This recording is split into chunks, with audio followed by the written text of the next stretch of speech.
Hola chicos y chicas, bienvenidos y bienvenidas a nuestra clase del día de hoy de historia. Hoy es martes y vamos a estar viendo el último tema del bloque 3. Pero antes recordamos lo que vimos en la clase de ayer. Ayer vimos que Roma y su historia se dividen en tres periodos. El primero, la monarquía, el cual inició en el 753 y terminó en el 509 a.C. La segunda etapa o el segundo periodo fue la República, que comenzó en el 509 a.C. Y finalmente la tercera etapa, el imperio, fue desde el año 27 a.C. hasta el 476 después de Cristo. En cada una de las etapas, pues existió un gobernante o alguien que se encargara de dirigir el gobierno.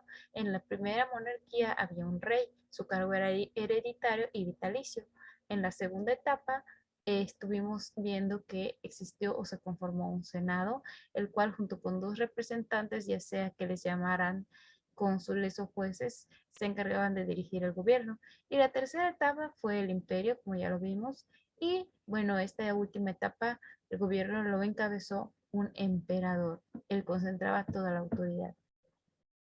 El tema de hoy es el nacimiento del cristianismo y el legado del nuevo mundo. Un tema muy interesante, así que te invito a que prestes mucha atención. Esta parte de la historia inicia con el nacimiento de Jesús de Nazaret. Nació en la ciudad de Belén, que actualmente es Palestina. En ese entonces estaba gobernada por Roma. Como ya vimos, Roma se encargó de conquistar muchos de los territorios que actualmente se encuentran entre Europa, Asia y África.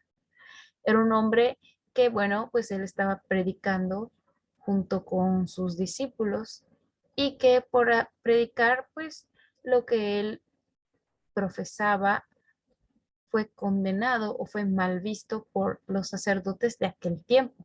Estas personas lo condenaron a morir alrededor del año 33 después de Cristo. Es decir, no había como una libre expresión en cuanto a una religión, como ahora que nosotros, pues, cada quien puede decidir la religión que quiere tener. En ese entonces no se podía hacer tal cual, por lo tanto es que él fue amenazado.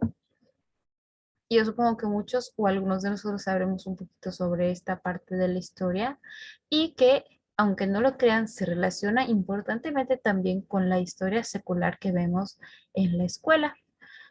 Como sabemos, al morir Jesús de Nazaret, algunos de sus discípulos decidieron continuar difundiendo lo que él profesaba, los mensajes que él tenía hacia la gente. Es decir, ellos siguieron ese legado que él les había dejado. Es ahí donde nacen los primeros cristianos. En su mayoría eran judíos, pero también se le añadieron muchos griegos y otros romanos. ¿Por qué? Porque toda esa misma zona donde pues estaba Jesús de Nazaret es como ya vimos, son ciudades vecinas, ciudades que están muy cerquita una de otra, entonces es muy fácil que la información llegara en aquel entonces, pues se corriera, digamos, de alguna manera la voz, que se enteraran y que por lo tanto pues se convirtieran al cristianismo. Al principio, estos hombres, los discípulos, pues practicaron sus creencias sin ningún conflicto, es decir, pues iban y contaban lo que él les había enseñado, etcétera, difundieron, como vimos, sus ideas, sus mensajes. Sin embargo, con el paso del tiempo, nuevamente se vieron amenazados, pues consideraban que sus creencias iban en contra de la autoridad.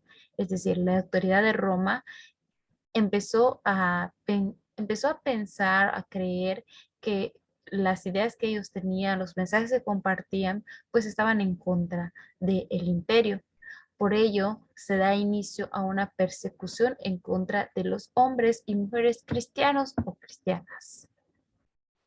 Fue una etapa muy difícil en la que mucha gente murió porque no comprendían la importancia de que cada uno pudiera ser libre. No había esa libertad que el día de hoy tenemos. Sin embargo, todo esto cambió gracias a que el emperador Constantino se convirtió o se declaró cristiano cerca del año 313 después de Cristo.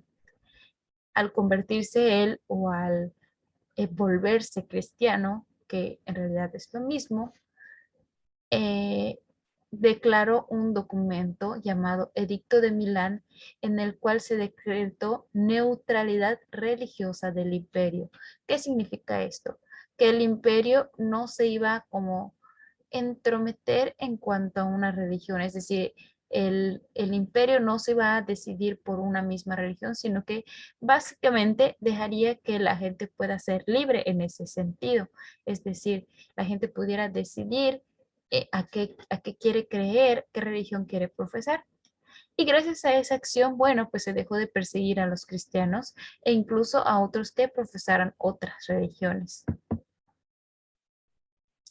Y esto es parte de la civilización romana, una parte esencial, hablar un poco sobre el cristianismo, ya que fue una religión que logró abarcar muchos territorios también, que logró llegar hacia otros continentes y que poco a poco se fue divulgando en varias partes del mundo. Ahora, cerrando el tema y cerrando la unidad, vimos varias civilizaciones antiguas: Egipto, China, Mesopotamia, Grecia, Roma. Todas ellas dejaron una gran herencia cultural. Por ejemplo, algunas de las cosas que dejaron fue el alfabeto, la numeración, la rueda, la escritura, la medicina, la arquitectura, la pólvora, la bruja, e incluso también vimos que, bueno, en la cultura o en la civilización griega se inventó o se creó lo que actualmente es conocido como democracia. E incluso entre estas civilizaciones fue que nace nuestro idioma, porque, bueno, el latín es base del español. En resumen, lo que aprendimos hoy. Vimos el nacimiento del cristianismo y el legado del nuevo mundo. Todo inicia con el nacimiento de Jesús en lo que hoy es Palestina. Tras su muerte, sus discípulos se encargan de continuar su labor, es decir, continuar compartiendo pues lo que ellos creían, lo que ellos habían visto. Al principio no había ningún problema, podían profesar y podrían hablar sobre su religión. Sin embargo, con el paso del tiempo, el gobierno como que empieza a pensar que sus ideas van en contra del imperio, por lo tanto, iniciaron una persecución para, pues, desaparecer o eliminar esta religión. Sin embargo, todo cambia cuando el emperador Constantino se declara cristiano, cerca del año 303 después de Cristo. Esto lo declara en un documento llamado Edicto de Milán, en el cual se declaró o se decretó una neutralidad religiosa del imperio, es decir, iba a poder permitir que fueran libres en decidir lo que quisieran creer. Por último, vimos que las civilizaciones antiguas dejaron un gran legado, pues ellos inventaron muchas de las cosas que hasta el día de hoy seguimos usando, como el alfabeto, la numeración, la rueda, la escritura, la medicina, la arquitectura, la pólvora, la brújula, perdón, la democracia e incluso nuestro idioma. Y ya para terminar la tarea del día de hoy es muy facilita porque vamos a estar haciendo una sopa de letras. Para poder encontrar las palabras te puedes apoyar en tu libro en la página 48. Y listo, chicos, eso es todo por el día de hoy. Nos estaremos viendo hasta nuestra próxima clase. Adiós.